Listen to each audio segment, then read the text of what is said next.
and then went and did some more. So it's like, yo, what are we going to do to attack this? Because if we don't attack that, more will go, and we'll be talking about more people passing away 2019 and beyond. I think what you want to do here, Sam, man, is we want to start at the root, you know, for this particular person, Juice WRLD. And it was an interview that he did with Adam 21 or 22, one of them names.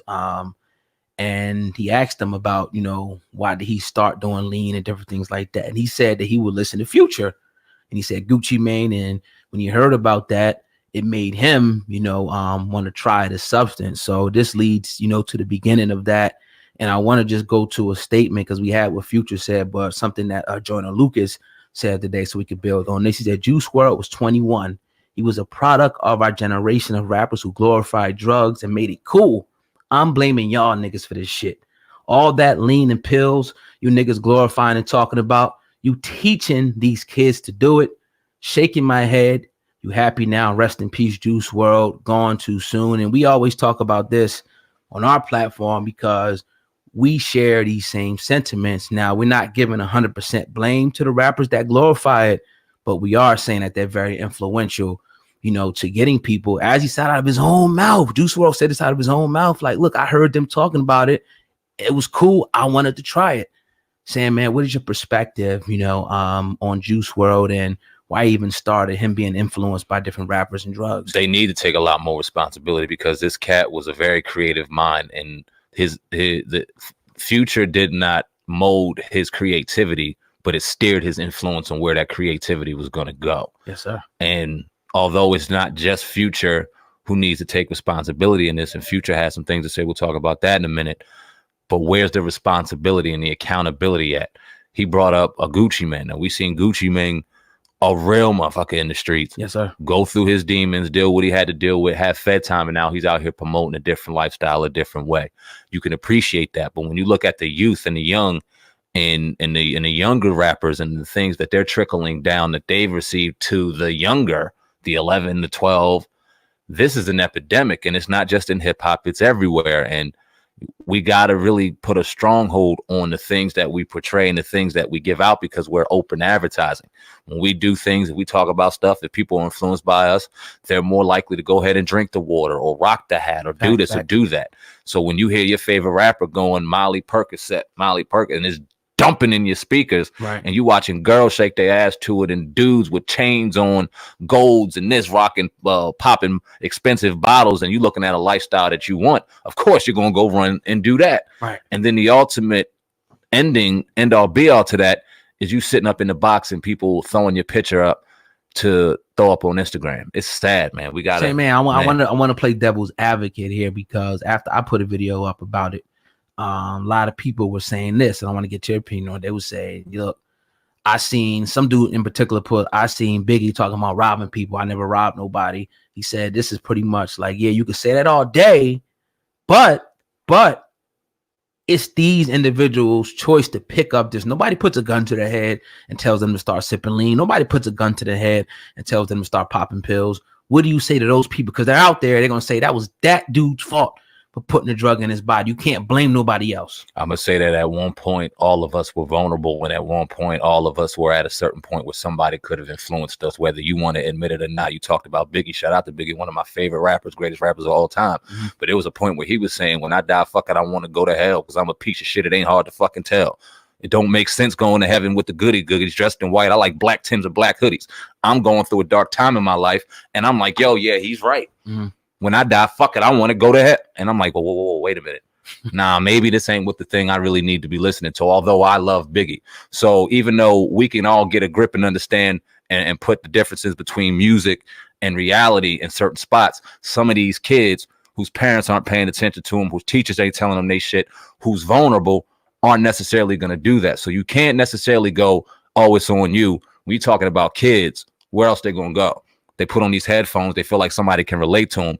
9 times out of 10, if you're relating to me, I'm going to go ahead and do what you're doing because you relate to what I'm going through. Yeah. You know what I mean? And the thing is, it's like, this is all, marketing and advertising. People could tell you that, this is the reason why when you turn on even this video, you're going to see an ad. And this ad is directed, to this demographic that watches this. So it's the same thing, when these rappers, when they go on there and they start promoting, you know, whatever they're promoting and glamorizing it, because there's a difference between talking about something and glamorizing it. And a lot of these rappers, and you know, to try to be gonna get to what Future said, but he was also influenced by somebody. But I just think that they definitely need to take more, you know, accountability, because whether you like it or not, whether you say I'm not a role model, none of that, you are influencing those millions of kids that see what you want to do and they want to do it. When I was younger and I see my dad do something, I wanted to do it.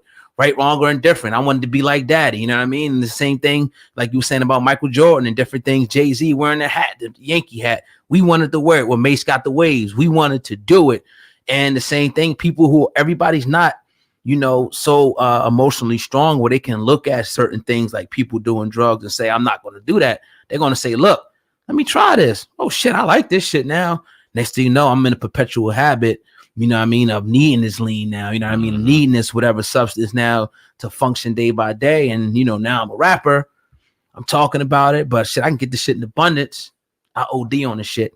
Now I'm gone, you know what I mean? And to speak to that real quick before we talk about Future, it seems like, Sam, man, that a lot of these, you know, rappers have this premonition, man, or speak up or conjure up their death, man. It's very weird. But yeah. It's very weird. A lot of young did it. We seen Tupac do it in our generation. We seen Biggie do it. They death was just seemingly around them, and eventually it came to them a lot sooner than all of us wanted it to go down. Juice WRLD is another victim of that, but we talk about his songs. Is one of his hit singles, Lucid Dreams.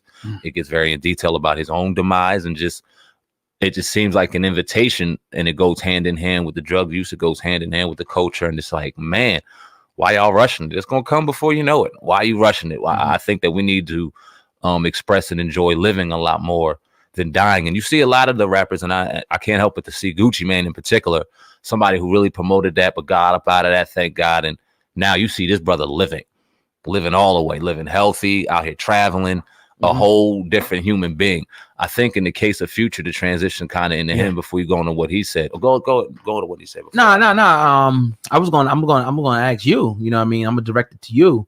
Is Future to blame for Juice WRLD and other kids wanting to try these different substances, drugs and stuff? Blame? No, I'm not going to put blame on one man, but he has to accept responsibility in knowing he was a major influence. He was a major influence. You got people out here right now that will go toe to toe with you over Future being a GOAT. And I know people, and I just don't understand their language, but they live and die by Future. So he's 100% influential out here to his listeners and the people he listens to. And a lot of the things that he perpetuated, we gave criticism to him. Don't know the brother, got no problem with the brother, want to see the brother do well, but we've given criticism over the podcast and the platform before because of the things that he advocates and the things that he perpetuates, things that he's admitted he doesn't even do. So what the power that you have, why don't you go ahead and completely denounce lean, denounce Molly, tell these kids not to do it, don't do this, don't do that. I'm not telling you what to do, but imagine if you did that, as opposed to just allowing another kid to die. And you just heard it. You had to hear it. Everybody heard it. He said why he started. You don't take any responsibility in that? Now, you said you had a Future responded to a lot of this backlash, right? Yeah, I got that up. Let me get that up real quick. All right, here we go. People see that on the screen right now. He said, your freestyle hits. Anyone who's ever witnessed you create will easily say you one of the greats. Little brother, your work ethic and passion for music remains impeccable. Juice WRLD forever. That was his comments. What do you think about that? Cold. I mean, like, you know, we can't sit up here and nobody's sitting up here saying that Future is responsible for his death. It's almost like when Jay-Z said in his song, he felt like he was responsible for his nephew's death because he bought him the car that he crashed in. It's that type of situation. Like, you know, a little bit different, but it's like, yeah, you know, your music, when you made that song and other songs, you know, Molly Percocet and different things like this caused people to want to try that substance. You got to know, just like this is simple advertising, simply how the brain works. When we were talking about, when Jay-Z was talking about Cristal, whatever liquor he talked about, Ace of Spades, the sales went up for them liquors. It's the same thing with drugs. If you're talking about drugs, people are going to want to try this. These rappers are walking billboards, man. Thanks. Walking billboards, whatever they put on. So it's just like, you can't sit up here and just, you know, try to take away the responsibility from the rappers. You can't. It is some response. I'm not saying all. It's responsibilities on the parents. It's responsibilities on a person. It's responsibilities on society. It's responsibility on that individual person. But yeah, the rapper does influence. You can't tell me that they can influence us to buy this liquor, but they can't influence us to want to try drugs. You can't sell that to me. Yeah, and now we're sitting in a situation where a lot of these rappers are watching their best friends go ahead and fall and die, and they're dependent on things that they know eventually will kill him. Now, right? People are going to look at a Juice WRLD situation and look at it almost as an isolated situation. He popped an abundance of pills, which got him caught up and unfortunately led to his demise. I'm not doing that.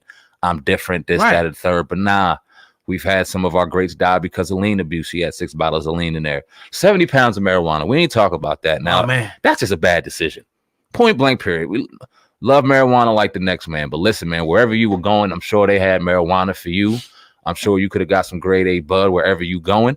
And if you didn't, I'm sure 2-3 pounds would have motherfucking sufficed. You personally were not smoking 70 pounds of marijuana. So them motherfuckers around you, I just don't understand that.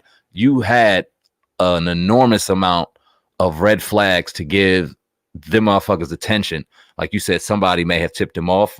How else would they know all that shit was on the plane? If somebody didn't, that's a later discussion for a later day once we find out more. But you having all of that there, you're a walking target. Why even carry all that? It just makes no sense. Yeah, and then that's what makes me think like it may be more to the story. You know, I don't know what. I can't put my finger on it. It may be a little bit more to the story than we know what's being put out there, because it just don't make no sense. All that bud, like damn, six bottles of lean. I mean, you're a drug addict for real. Yeah, but it was like what? It was a lot of people on the plane as well. So I know somebody got arrested for the pistols or something like that. But yeah, the security, I believe. Yeah, so it's just like, you know, because I know academics have put like a little video up. I don't know if you've seen it. No, I didn't. Yeah, where they was like showed all the people on the plane. So it was like maybe 10 heads on there. I saw that one. Yeah, I think like that. You know, I could be wrong, but as far as the count of the people on the plane, but so like it was like his friends and shit with him. Crazy, man. I mean, you know, I'm not sitting up here acting like, you know, friends party and sometimes they can, you know, somebody gonna have something, but that just seems like an excessive amount, man. That's crazy. 70 pounds. And even that though, I couldn't kill him. Not that. Nah. But condolences, all jokes aside, condolences to his family, condolences to Juice WRLD. This is way too soon for a young man, 21 years old, as creative and as talented and as loving as this dude seemed to be, to go out